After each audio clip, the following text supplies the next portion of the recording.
আমার কাকে বিয়ে করা উচিত, তাই না? কে ছেলেটাকে কে কে বলে কি লাভ? এখন ওর আজকে বিয়ে হয়ে যেতেছে।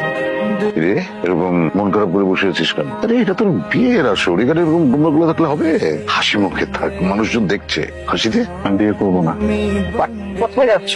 তোকে কি জোর করে এখানে আনা হয়েছে? বিয়েতে তুই রাজি হয়েছিস, এই জন্য তোকে এখানে আনা হয়েছে। শোন, একদম সাফ একটা কথা তোকে বলে দিচ্ছি, তুই যদি এই বিয়ে নিয়ে কোনো সিন ক্রিয়েট করিস তাহলে তুই আমার মরা মুখ দেখবি।